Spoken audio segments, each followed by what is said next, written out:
3 marks के question हैं जो एक्सट्रैक्ट के फॉर्म में आते हैं पोएट्री से 10th इंग्लिश में।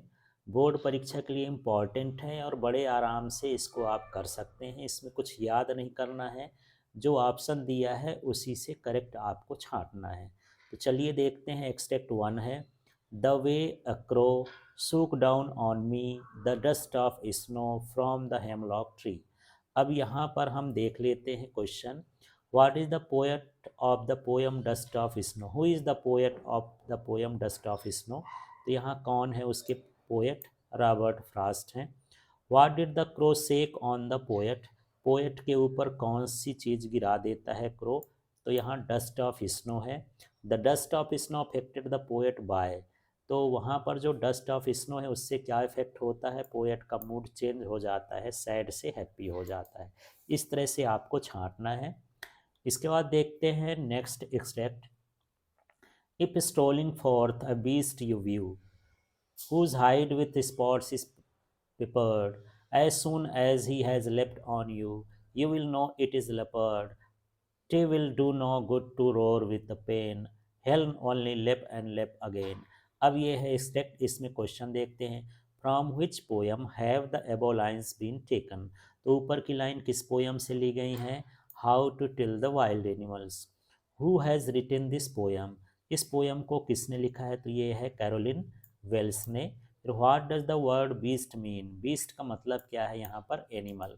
इनकी तैयारी आप जरूर कर लीजिएगा, इन्हीं में से आएगा। फिर है what is the boy now who has lost his ball, what was he to do, I saw it go merely bouncing down the street and then merely over there is the water. तो अब ये lines हैं, अब इससे based question देखते हैं। तो यहाँ पर from which poem have the above lines been taken, तो किस पोएम से ये लाइन ली गई हैं, तो ये लाइंस हैं द बॉल पोएम की।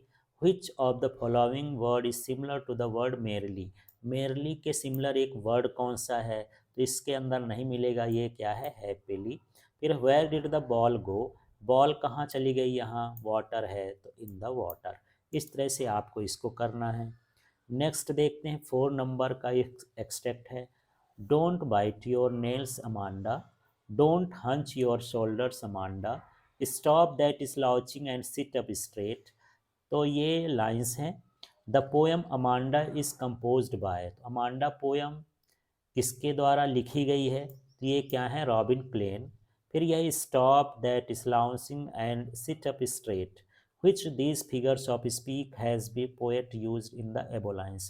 तो इस लाइंस में कौन सी फिगर ऑफ स्पीक, जिसको हम अलंकार कहते हैं, उसका यूज किया गया है। तो इसमें देखिए यस यस एस एस आ रहा है, तो जैसे अनुप्रास अलंकार हिंदी में होता है वैसे ये है इंग्लिश में alliteration.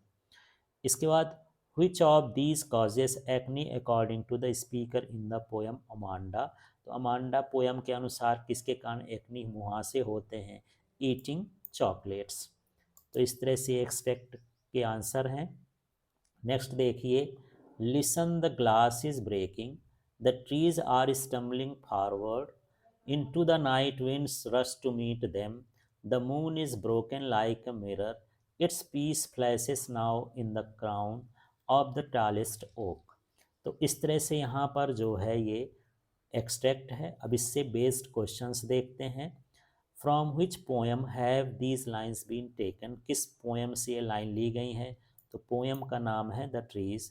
The figure of speech used in the line the moon is broken like mirror.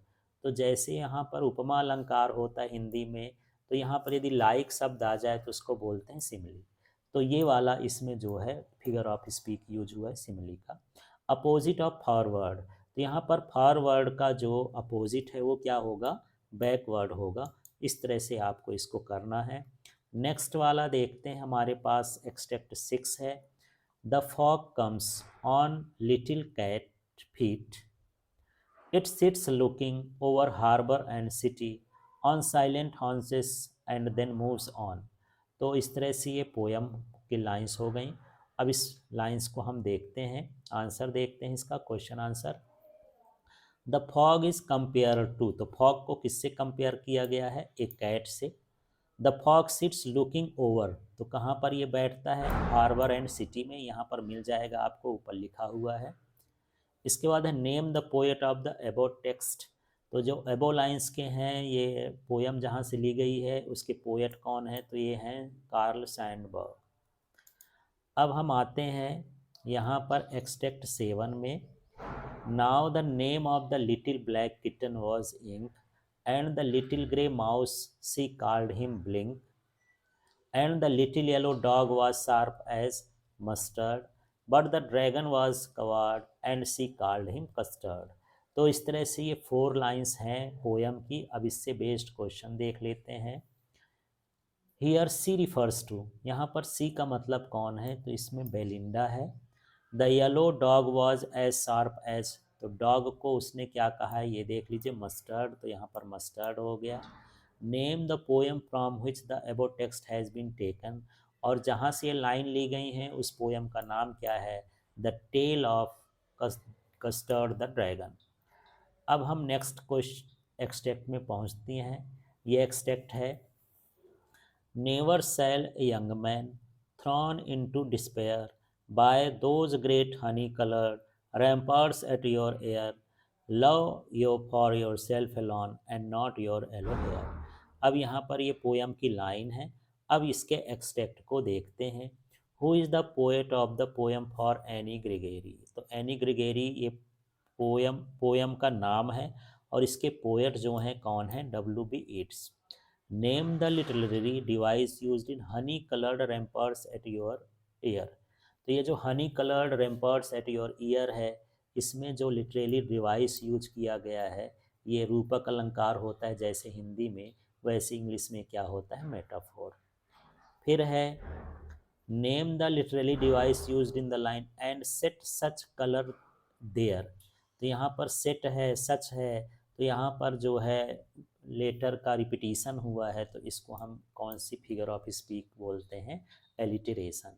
इस तरह से ये इम्पॉर्टेंट है, इन्हीं एक्सट्रैक्ट को आपको पढ़ लेना है।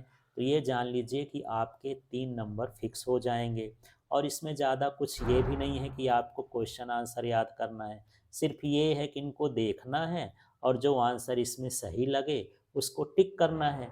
तो बड़ा आसान है, इसमें 3 नंबर आप बड़ी आसानी से कवर कर सकते हैं। साथ में कभी कभी इससे जो है क्वेश्चन आंसर भी आते हैं, जैसे पोयम से आया, और वो क्वेश्चन आंसर यदि आपसे नहीं बनता है, नहीं बन पा रहा है, तो आप जो है इनकी लाइंस का उपयोग करके उसका मीनिंग निकाल करके और उसमें जो है क्वेश्चन आंसर समझने में इसका यूज कर सकते हैं। तो बड़े काम की चीज़ है, इसलिए आप इसकी लाइंस भी पढ़िए और इसमें जो आंसर है उसको भी पढ़िए, तब आपसे एग्ज़ाम में अच्छे से बनेगा।